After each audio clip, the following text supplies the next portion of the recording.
take this really complicated thing and break it down into components that they can understand, I think is one of the greatest things we can do as teachers, is to empower them to realize that they can learn this stuff and understand this stuff. Teaching, it's something that is inherently social. It's a shared activity. Even though I'm the one who's the instructor and you're the pupil, it's a dialogue between the two of us. Yes, at the very back. Last question. Whilst teaching is a matter of performance, it is just as much a matter of long, silent, individual hours, consistently attending to 1,000 details. My parents were both teachers.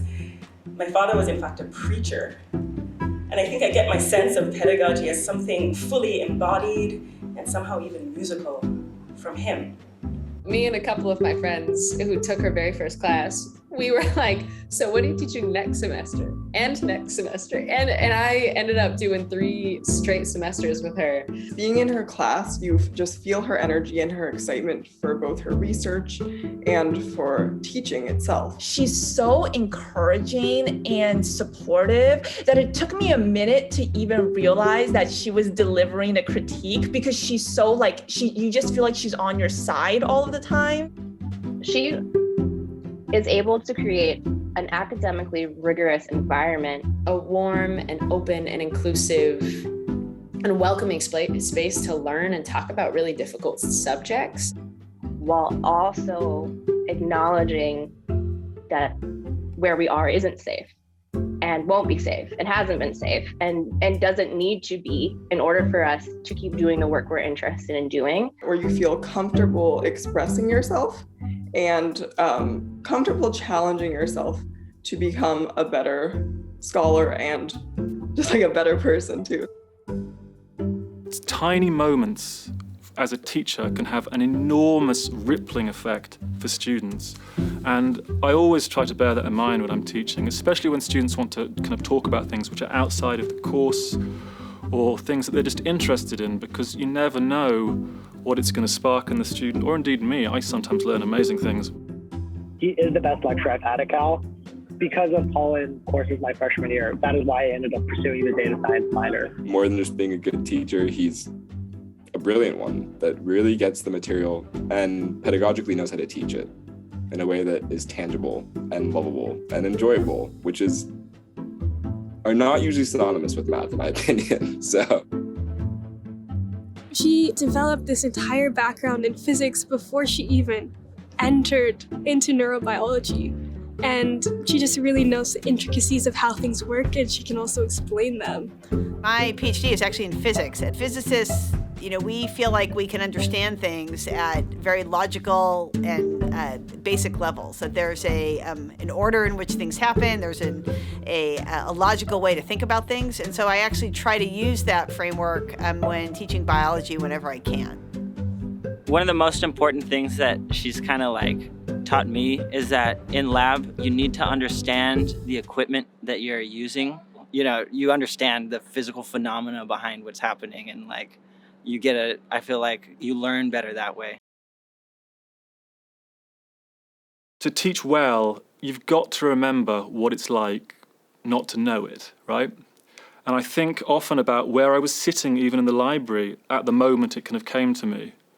And I asked myself, what was it that made the spark? I always try to incorporate that into my teaching. He doesn't introduce a topic and go, oh, this must be intuitive to everyone. He's like, this is weird, but we're going to explore this together, and I'm going to take you through the tips and tricks that allowed for me to understand it when I was in your position. The thing that Professor Paulin does so well is that he's incredibly approachable and has never lost sight of the fundamentals of mathematics. He had a lot of what I like to call Paulinisms, things that are just phrases that he would always say that I found entertaining. I think my favorite one that I still remember from 3 years ago is he'd always say, this is a mind-melting fact. This is mind-meltingly amazing. He always would say that. So the word on the street about Professor Ellis is that she is the smartest human being who's ever stood in the front of a classroom. And each day you enter that classroom, it will change your life. She helped me trust myself. So she really just shaped who I am as a writer. She's really shaped my approach to literary analysis. She's been teaching me since the moment I met her, and I wasn't officially a student in her class for 2 years. Ellis's voice like sometimes beams through even now in my head and is like positionality. She is by far the best mentor I have ever had and continues to be. Seeing her passion for teaching and the way that she could foster such a wonderful academic environment, even on Zoom, has just inspired me to want to develop my own teaching skills. I'm here trying to get to where she has gotten, and so much because she inspired me. Professor Fellers really enhanced my sense of belonging and also confidence as a scientist. With her, it was an instant connection, an instant sense of, I can do this too.